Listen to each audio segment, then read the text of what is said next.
Welcome back, guys. It's time for some career mode with Arsenal. This is going to be the second episode of the day. I'm still trying out my episodes being a little bit shorter and having a bit more meaning to them. So today's episode is this match coming up right now. Look at this. PSG away, Champions Cup, quarter-final. Oh, these games don't get any more cool, do they? This is literally why I wanted to play with Arsenal, because I wanted to get in the Champions Cup because I'm automatically in it. And I wanted to play these massive matches. This is the biggest match of my season so far. So important. And we've got some other crazy matches coming up very soon. And there you can see my new boy. There's Ogbonna himself making his debut in red.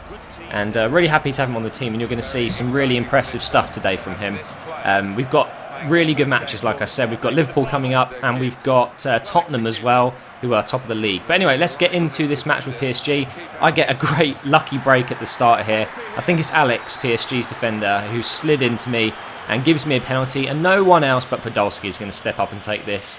I hit it on the sweet spot. Look at that, top right. I hit it in the green zone, and that is his 12th goal in all competitions. What an absolute legend. You know, I love Lewandowski, I love Kerzhakov, but Podolski is definitely my favourite striker in my squad. And you know what, playing him out on that right wing is actually pretty nice, but I do like to move him into the middle sometimes. And to be honest, guys, I was on fire in this match. I don't know what it was. I sat down and I was like, right, I'm going to focus this match, because I'll be so embarrassed if I get out of all of the cups, because this is my only cup I'm left in, I think. So I really wanted to make sure I stayed in this cup. And tell you what, when you really focus, you can do anything. You know, PSG were struggling to handle me, Fellaini especially. I was winning the ball in the midfield with him all the time, and look at this, I was just absolutely pulverising their keeper, Sirigu, I think is how you say it. And there you can see 6 shots to their 0. They haven't even had a shot yet. So, you know, being 1-0 up was definitely deserved, probably more, you know. And Ibrahimovic barely touched the ball, which is basically my #1 priority in this match. I did not want Ibra getting anywhere near that ball, because as soon as he gets it, you're in trouble, really. Now I get a great break on the left wing with Oxlade. I try to cross it in. It was just a little bit too short for Fellaini. You got to remember, he's 19'6", so I could probably hit it quite high and he'll still get that. And then I get just a little bit sweaty. Close your eyes, guys. You don't need to see that. To be honest, guys, it's offline. It's on career mode. Who cares? And I really, like I said, wanted to go through. And getting 2 away goals now. I've got 2 away goals at PSG. That is just, I don't care how I score it. Look at this. It was actually a really nice move, if I must say so myself. I was pretty proud of that, even though it was a bit sweaty. Who cares? Santi Cazorla with another goal, though, for the club. Definitely one of the outstanding players of this match, along with Fellaini. Look at that shot there. A little bit unlucky not to get that on target, I thought. So I brought on Ramsey, Gervinho, Kerzhakov, get him a bit of time on the pitch, especially cup games. And unfortunately, I just could not hold out for the whole game. You're going to see here they got a little counter-attack due to a mistake from Gervinho. And Gamero, kind of nice header, you know. I watched it go in. I was like, that was a nice header. I'm not gonna lie. It was just over Chesney there, and I've got to say, I love those green nets. They're awesome. But I was lucky enough to get 3 points. You know, or technically it's not 3 points. It's just out of the 2 rounds, the 2 games we're gonna have with PSG, home and away. I've got 2 away goals, which is absolutely fantastic, and we can go into the next game with confidence. It was Aston Villa in the Premier League, and tell you what, it's quite a contrast playing in the Champions Cup quarter-final to suddenly playing Aston Villa in the league, you know. It just didn't feel that important, this game. But again, I thought, right, I'm going to focus. I need to really play my heart out in these matches. And in the 10th minute, or the 9th minute, sorry, Podolski, what a scorcher. Smashes it with his left foot past the keeper. Absolutely no chance. And look at Oxlade's dribbling there. It looked like the computer didn't want to tackle me. They didn't want to even look at me. I think they must have watched me play PSG and been quite scared, you know.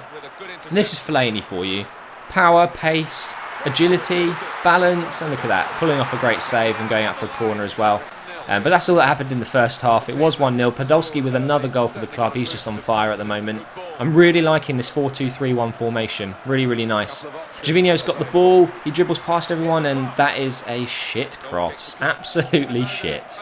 Oxlade-Chamberlain on the ball now. We're going to knock it out to Podolski, and this is where Podolski can be very dangerous. If you cut into that left with a great cross, and over the bar. So it was 1-0, 3 points.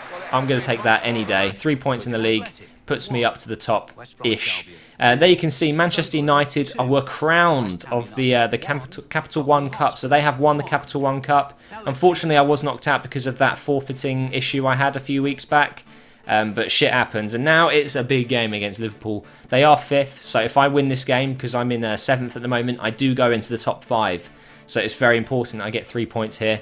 And again, I sat down. I even took a little break here. I was like getting myself a drink. And it's really sad, but I really needed to win this game. And on the 23rd minute, Lewandowski just dribbles past there. Pretty weak defence, I'm not going to lie. It was a weak defence. And it was an easy finish for Lewandowski. He's not going to miss there. But I don't know why he slid in there. I have absolutely no idea. I think it's Agger. I would not slide in that situation, even with my poor defending. But you know what, 1-0, take it any day. 26 minutes in, Podolski's out on that left wing. I decided to play him on the left today. Get a little bit more sweaty. Lewandowski, finesse shot around the keeper, making it 2-0. You don't need another replay of that. That was just a beautiful goal. Whatever. It doesn't matter if you pass it across. Online, it's different. Okay, it's different. And another goal here with Santi Cazorla. I was tearing Liverpool apart. I really was. And tell you what, I was enjoying this game. Sometimes I find it a little bit, I don't know, tedious playing against the AI sometimes. But this time around when I was recording, I was really enjoying my football. You know, I was enjoying the PSG match a lot. And I think that inspired me just to think, right, I'm just going to focus, play as good as I can. I almost played as realistic as possible. You know, passing it around, even if I didn't need to pass, I'd make a pass kind of thing. And I think that's what made the big difference. And I get really lucky here. Wilshere with 2 rebounds pretty much. And that makes it 4-0. This is going to be one of the best results of the season, I tell you. 4-0 against Liverpool at the moment, which is really, really good. Kozhikov goes through on goal here. But wait, how is this offside? Look at this. He is level with that defender. His fingernail must have been offside. I just think it's really frustrating. I've always hated that about FIFA, but to be honest, it wasn't going to upset me. 4-0 win. I'm always going to take that. And we got a squad report, and you can see here, Jake Wheeler. I've scouted Jake Wheeler. He's got 78 to 94 potential. I was really happy about this. I needed someone to have a really decent potential. So you're looking at an 85, 86 player maybe. And I was straight in there before he got taken away to another team. I made an offer, 2 years, £500 a week. And he does actually accept, by the way, guys, if in case I accidentally forget to put the highlights in of him accepting it. But there you can see I've made it to the top 5 now after I beat Liverpool, but Spurs are top with 59 points. So again, I really needed to win this match if I had any chance of becoming, you know, top 3, maybe even top 2, because if they drop points and I'm gaining points, I should be okay. Now in the 30th minute, first attack of the game, properly, you know, the first proper attack. And Podolski with his weaker right foot just smashes it past Kudacini, who, by the way, I have no idea why Kudacini's in goal. Why isn't Loris there? Did they sell him? I don't really get it. They must have got a lot of money for it anyway. And then Fellaini uses his brute strength. Look at this. How are you meant to tackle him? He's just an absolute tower. It's impossible. And then Podolski with an absolute pearl of a volley. Wow. When he scored that, I literally went, yes! I know it's so sad, but I really do get into career mode. I don't know what it is. I just love it. And that is an absolutely beautiful finish. You can't deny it. Kudacini would not have saved that. Not even Loris or Neuer would have saved that. That is always going to be a goal. 2-0 up against Spurs. And then my new signing, Ogbonna, showing why he's so good. He's got amazing jumping, like I said. And that was just 3-0 at Tottenham Hotspur. Their new ground in FIFA, by the way. I couldn't believe it. 3-0. Last minute of the game, I was getting cocky. Decided to have a shot, and that was the end of the match. So it finished 3-0. So a 4-0 and a 3-0 all in a row on world class. You know, I was so proud of that. I was really, really happy. I was tired, but I was happy. And there you can see the league table. I've got a game in hand on the top 4, and I am in the top 5 with 55 points. So if I win the next match against Newcastle, I will go 4th on goal difference, which is really good. And here is the Champions Cup knockout stages, and you can see in the bottom right there, 2-1 against PSG. The next game is coming up in the next episode, guys, so I will see you then. I hope you're excited, because I certainly am.